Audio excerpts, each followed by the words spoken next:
What is going on, guys? Welcome to the big rebuild of my X7 pocket bike. This pocket bike has been featured on the channel a bunch of times, countless times actually, and today within the next couple weeks I'm going to be finally rebuilding it, basically repainting everything, coming up with a new scheme on it, and I might do some engine stuff as well, but you're just going to have to join me on this big rebuild process. Let's get started.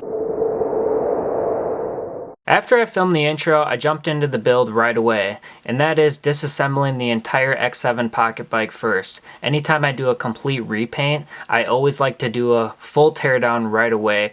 That way I can start getting my ideas flowing as to what needs to be cleaned very well, what colors I want to go with for specific parts, and I'm actually filming this voiceover after the fact. That way I can kind of chat with you guys while we do this tedious disassembly, and I'll be jumping in with my live points as I was disassembling the bike as well to kind of go through some of the troubleshooting of the disassembly. But I want to show you guys that even if your bike's in rough condition, that it can be done, guys. You just got to stay motivated with it and keep your mindset straight. Keep your eye on the end game, and you'll see at the end it definitely is worth it. So I got the spring off, guys, and something like this, I'm just looking at it from getting it off for the first time, is just going to clean up so nice when it's all restored. I'll probably end up repainting this spring and just cleaning up everything about this thing. It's rusted a little bit, but seems like it's just all surface. So let's go ahead and take off the back piece right here next. So for this bike, it has a detachable swing arm that's not connected to the main frame. It's just held on by this one bolt here, but after you get this bolt out, it pretty much just falls, and then you kind of have to angle the swing arm to I guess a diagonal angle a little bit, and then it'll just come right out. It's kind of like a puzzle piece, but you'll see that in a second.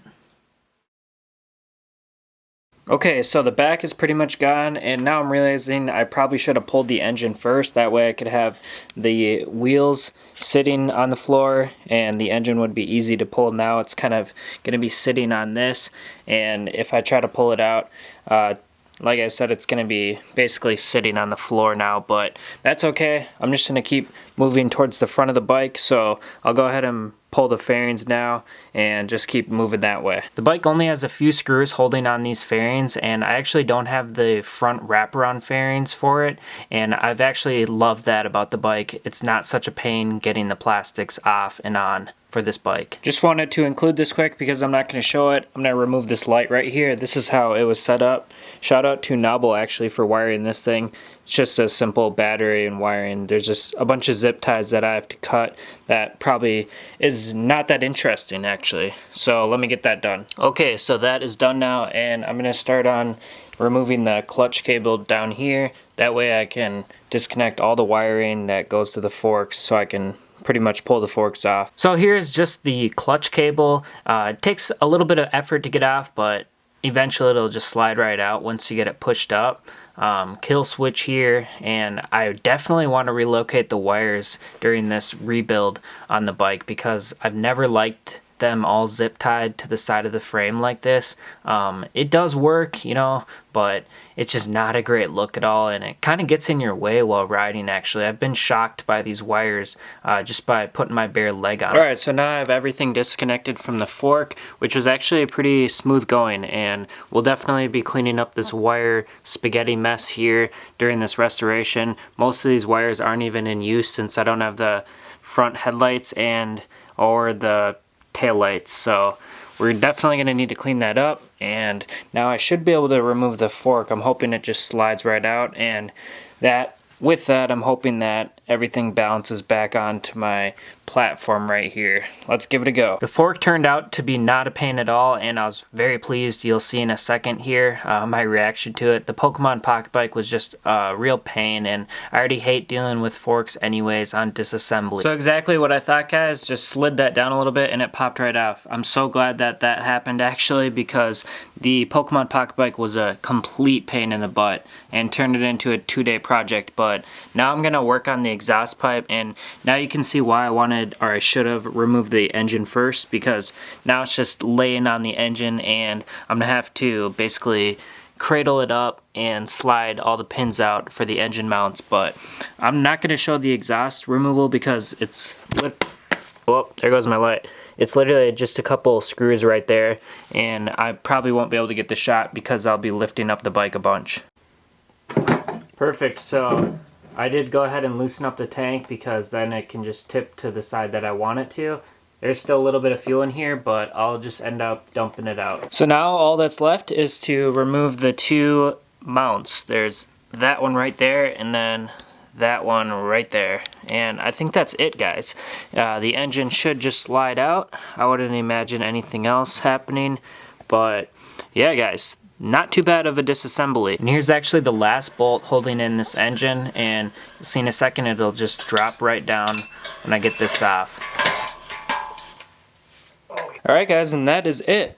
That's the most reliable engine I've ever owned in a whole. It's actually bigger with, or not being in the bike, but that's pretty cool, guys. First time getting this one out, and now is the cleanup process. Alright guys, so I've got everything cleaned up, and that pretty much wraps up day one of the rebuild for me. Gotta get home, gotta feed the cat, but this is the entirety of an X7 pocket bike fully disassembled.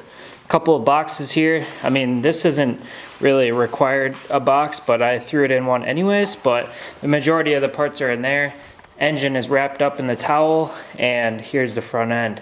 Obviously this isn't fully disassembled yet, but we will get there when we need to be. But excited, guys, there's a lot more to come. Welcome to day two of the rebuild. I've got a few of the bike's pieces right behind me, and today we're going to be working on the first steps of preparing the pieces for paint. So I've got a bucket of soapy water, and I'm going to be going through some of the bad areas on the frame that I'll pan over in a second. This is going to be a really boring and long process, or it shouldn't be too long, but it's going to be boring, that's for sure. So I'm going to go over some of the areas that are bad, and that way you can kind of see a before and after. So probably the worst areas are the rear of the frame right here. Definitely the back tire has a lot of crust on it. It's never really been clean. I'm of course gonna have to take off all the wrap on the plastic pieces, and another bad area is right here below the engine. Just a lot of buildup right there, but overall it should be pretty fast going. Here's my bucket of water. I've got a Scotch-Brite pad in there, and here's the foot pegs. Just some, a couple items. It's not that much, but it'll definitely be a little bit of a process in this colder weather. So jumping in on the voiceover again, I started off by taking the wrap off all the plastics. This kind of was a pain, actually. Anyone who has dealt with wrap, it doesn't really come off in one whole piece at a time. It breaks away a lot. At least this stuff did. It was off eBay, pretty cheap stuff, and I did a really horrible job on it. Admittedly, if you haven't seen the video, go check that out, but here I'm just kind of washing up the bike with soapy water, getting a general clean on everything. I'll let you know in a second. I will go over everything when I do actually paint the pieces. I'll go over each piece again to make sure it's perfect. Alright guys, so I pretty much got everything washed down as best I can get it for now, but individually I'll go through each piece when I paint the things, because there's probably some areas that I missed. I might have to use some degreaser on the bottom engine carriage area right here, but overall I got everything pretty washed down.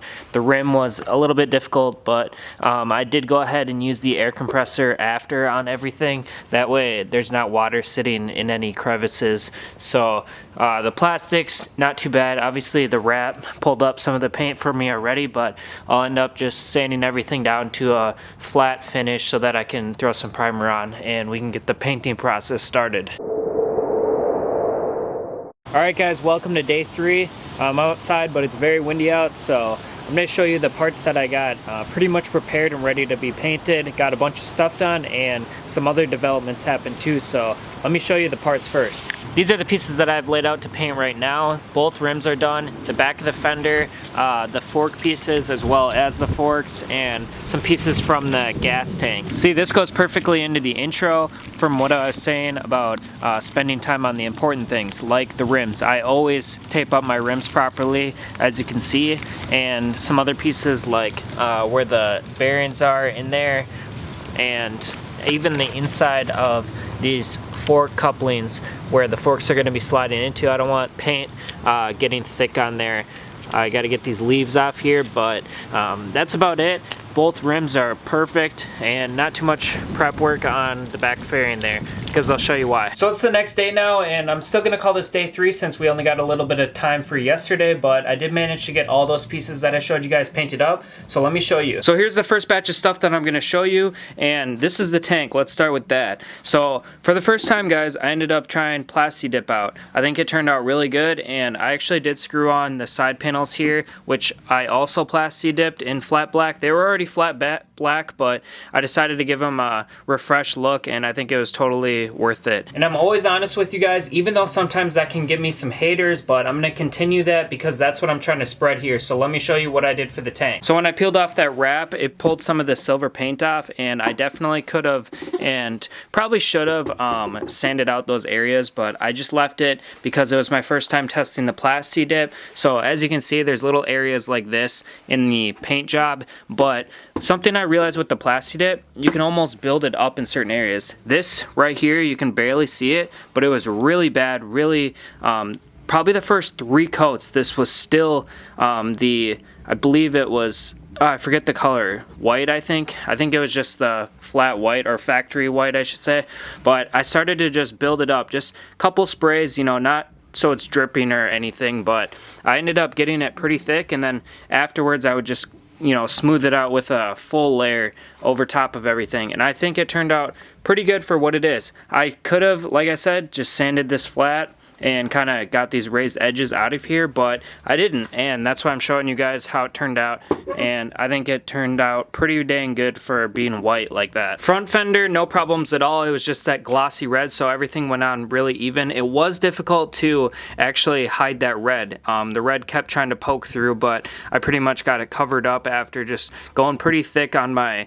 coating, and first time with Plasti Dip again, so I learned some stuff, and I'll show you on the back panel. Don't worry guys, you'll see the bike completed at the end of the video, but I hope everyone is enjoying the process, so let's keep going. This is how the forks turned out. I've always wanted to do this color because I've seen it on dirt bikes a lot, but it was between this color and gold. I just had to touch up this area up here. Some of the silver was still showing, so I just did it with a toothpick, and I'll clean up the rubber afterwards. But it's pretty sweet guys, and here's the other pieces to the fork. Something weird happened with some of the pieces that I turned black, and you can see that right there. It's like I touched it. It almost looks like I, you know, put a big finger in it, but not really sure what the cause is on that, but I did go ahead and repaint my other piece that I'll show you in a second, and it fixed it pretty much. So I'm going to do the same with these since there's no rush in reassembling this setup today. And here's the second batch of stuff. So that other technique with the Plasti Dip, for this one, I ended up switching it up with just 1 coat, guys, but I kind of did it the professional painter's way, just back and forth, nice and evenly. I was about this close. I know that's really close, but it was super windy out. That's part of the reason why, but yeah, no dripping or anything. Kind of got the technique down for that anyway. I think it turned out a lot better than the tank even, and it's, you know, nice and smooth. There's a little bit of bumpiness right here, but that's all right with me. And this piece right here had that black issue happening, but I did end up recoating it, so it is a little bit wet right now, but really shiny now, and I think it was definitely worth it to do that. But the rims didn't really have that issue at all going. I think it's just because I spent more time kind of spraying and just to fill the areas basically, because that can be kind of difficult with rims sometimes, but the back rim turned out really good, no marks at all. Front rim, I had a little bit, you might be able to see it like right there. There's it, see, it looks like I, you know, put a finger on it, which I know I didn't obviously, but yeah, we'll end up obviously cleaning up the outer part of the wheel too, but yeah, really cool guys, turned out good. So what's left to be painted is the foot pegs right here, and here's the exact paint I'm using, Rust-Oleum Universal Advanced formula for all the black pieces. This was for the forks, Duplicolor. It is Banana Blue, or Bahama Blue Matte, and here is the Plasti Dip. The other one is just flat black. But I got the frame over here. I just have to pretty much sand that down a little bit, get it flat anyways, but that'll be going on the painting stand pretty soon here. That'll take a nice day out though, because a lot of little crevices to fill there. So this is what I'm going to be working on today, and that is cleaning up the entire Roketa engine. So this is kind of the before shots. I'm going to save you guys the pretty boring time lapse of trying to clean it up, but yeah, obviously pretty gunked up all around this different areas on the cylinder, and this stuff I'm going to be trying to paint, as well as the cover back here, because it's pretty rough right now, but probably will be changing out that air filter. It's pretty ugly, and just kind of cleaning up some different areas. Replace this probably, and probably the Kickstarter as well, but got to get this done because it's kind of the last piece. Here's a look under the chain drive area, just nasty as all heck. You can see just all the buildup. Then I took off the kickstand. Look at how bad that is. So I'm gonna clean all this up. Good thing is looks like I can just take off this chrome piece and then paint this up, probably today actually, but gotta clean this bad boy up and figure out a way I can tape all this off and paint it up properly once it's clean. And these are the after shots of the engine. This took a decent amount of time, probably just over an hour if I went straight on it, but I'll show you what else I got done in a minute here. But yeah, it turned out pretty good. I also have it taped up. As you can see, I took the carb off, and this is basically how I'm going to be painting it up. And we're going to be going with some high temperature engine paint, and in a second I'll flip it around to the other side. But the bottom is all cleaned up. Let me show you guys that. As you can see, way better than before. I took each bolt out individually, obviously one by one, and cleaned underneath there, cleaned the actual bolt itself, and yeah, so spent a good amount of effort on it. And let me flip it around. This is the underside and the other side actually. I obviously taped up the gear area, and here's everything under here. This is just worn on here basically. It's not coming off, but yeah, the underside looks just way better. This area was really bad before, but all cleaned up and ready to go. So now I'll end up painting this tomorrow as long as the weather holds up, but let me show you quickly what else I got done. I'll just show you one here because they're all basically hanging up, but I also got the foot pegs painted up, but also got one more thing done. The foot pegs are all black, by the way, for all the pieces. So the other thing I got done was the engine cover that had Roketa right here. I just went black again, and yeah, I just gotta wait on it to dry, and that'll go over this part right here. And that weird reaction with some of the black paint that I was trying to explain earlier that happened on the back of the frame, which I repainted, was still happening a little bit on the foot pegs and possibly on that engine cover. I won't go into detail right now, but it's improved, so we'll see if the high temperature paint on the engine changes anything. That'll tell me if it is the Rust-Oleum or just some of the weird grease that has been on the bike over time. But tomorrow we're gonna start day 4 off with more painting. Maybe I'll end up getting the frame ready to go as well. That'll be ideal since it's just the engine left and then the main frame. So tomorrow we'll get going on hopefully just the rest of the stuff on the bike. I also ordered up the Kickstarter and the gear shifter, just replacements basically for the engine. So join me tomorrow for day 4. Alright, so I've got the engine kind of scuffed up with some sandpaper. I'm just going to end up painting the chrome piece here too. I'll probably end up flipping it once the top side is dry, and then I'll just do the bottom quick. That'll save me from having to hang up the engine since it's a little bit heavy, but I'm gonna end up taping this right here, the oil check.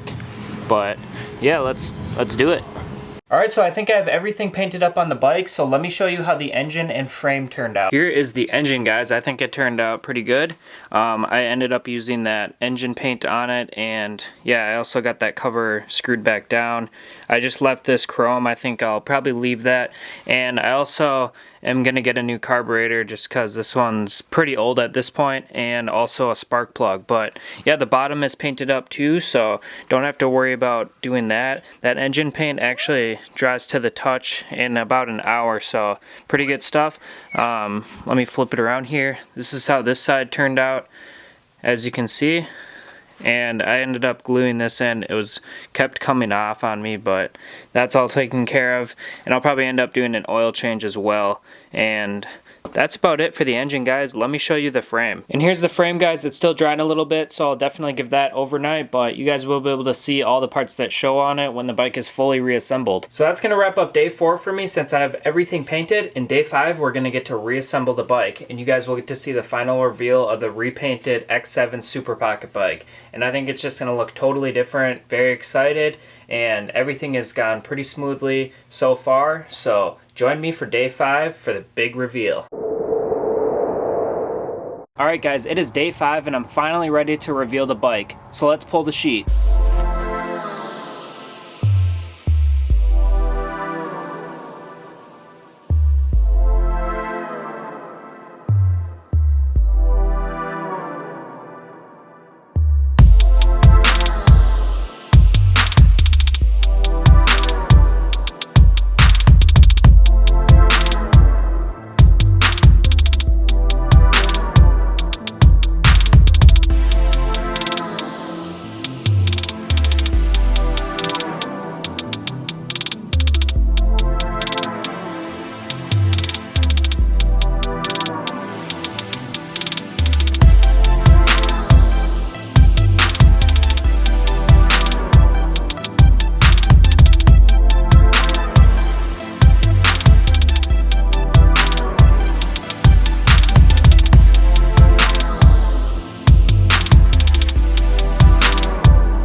Guys, so my closing thoughts is that I think it turned out good. The colors and contrasts are a little bit better than I would have expected it to look. I was a little bit worried with the front fairings not being on this bike where the headlight cutouts would be, that it would look a little bit bare. At least that was my opinion of the look before we did the repaint on it, but now I think it just works well and it's not even noticeable or doesn't look bare anymore. And I like how the shocks and the back shock turned out. I didn't show you guys the back shock, but I ended up going with that blue as well, and the small chrome accents I think fits really good for the bike. And I did end up getting the new Kickstarter and a new shifter on this side. I also end up changing the grips up, and yeah guys, I just really like the look of the black. You can't go wrong, honestly. And let's start it up now. So I did have the bike running earlier and I did ride it for a little bit just because I did change the oil, and we have that new carburetor now. I wanted to make sure everything was tuned and good to go, so let's start it up.